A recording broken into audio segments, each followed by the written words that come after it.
Okay, let's start with New England. They got smoked by the Houston Texans in their first game, although there were segments of the Patriot game that were pretty decent. New England went and got a running back a half hour before our podcast started. They signed Ezekiel Elliott, Oh, the ex wow. Dallas Cowboy. Zeke's taken a pay cut. 1 year, base pay $4 million. Total money, if he has Zeke Elliott season, could be upwards of $8 million, but that's a far cry from $10.8 million. So Ezekiel Elliott, who many thought was going back to Dallas at the last minute, and Dallas did not do the deal because the Cowboys elected to restructure the contracts of one of their top offensive linemen. They gave Zeke's money to Zach Martin, the guard. So Zeke is going to New England, and he will be the heavy-duty guy. My heart says, this is a Belichick acquisition of veteran player, power, physical running back, and if he can run the ball behind that line, that's going to make Mac Jones, the quarterback, much more dangerous. And New England has had star running backs in the twilight of their career, like Ezekiel Elliott, and they've had young running backs as role players like a James White. So this could be a good acquisition. This guy could have an integral part in what they hope would be a more complete, balanced offense to help Mac Jones and the new coordinator, Bill O'Brien. So that came down just a half hour before we started. Green Bay Packers. They gave the keys to the Mercedes to J.D. Love, and I will tell you, Jordan Love did a good job in his first NFL preseason start with everything on him. He's got no veteran receivers. He's got all kids, including, I think, a really gifted young receiver from Wyoming, Romeo Doubs, or maybe he's from Nevada, Reno. I think he's Nevada. Anyhow, Love goes 7 for 10, 75 yards.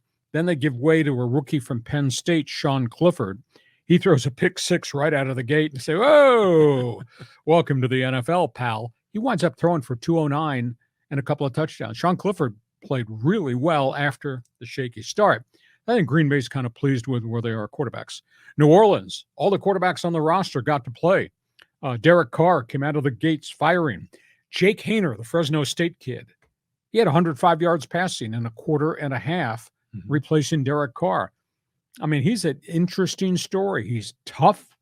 He's got a little mobility. He's only 5'10", but he is bold and he's not afraid to put the ball down the field. Jake Haener was pretty impressive for the Saints. And then Jameis Winston, who's still there as the backup, he wound up throwing for 92 yards, I think.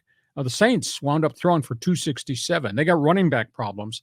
That's going to be an issue. They got to solve the hole at running back with the Alvin Kamara suspension to start the season, but they hit the floor running. They were pleased.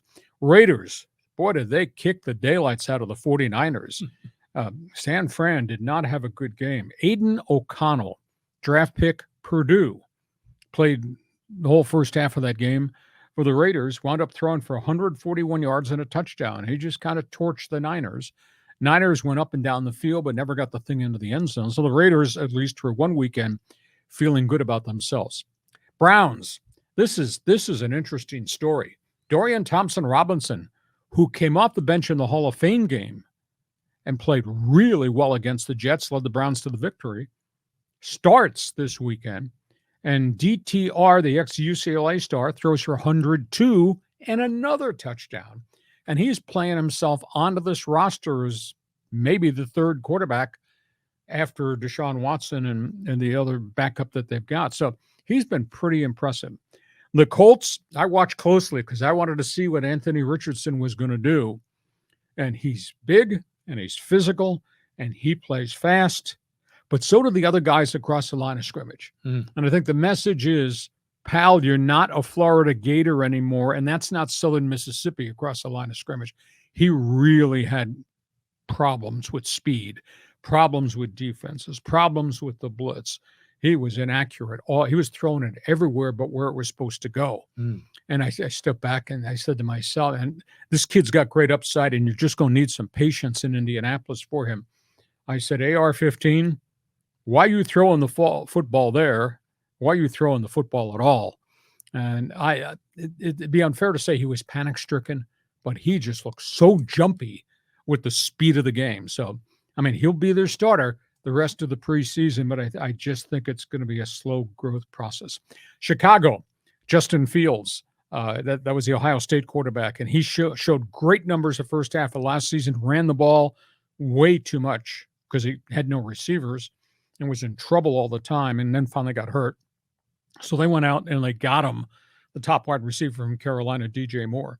And DJ Moore catches a touchdown pass the first time he goes down the field. So Justin Fields threw 56 and 62-yard touchdown passes in the first quarter. Wow. And the Bears wound up winning their game. So he looks very different because they've upgraded some of the people around him. And the Jaguars, we saw them really grow as a team. This was kind of surprising. Jaguars beat the Cowboys, that's really surprising.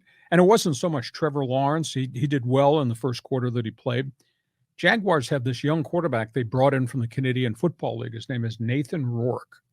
Played 1 year with the BC Lions and set all these records for a rookie in the league. I had 3 for 3,300 yards, 25 touchdowns, and got hurt right at the end and wound up missing the playoffs. Anyhow, he was an opt-out contract.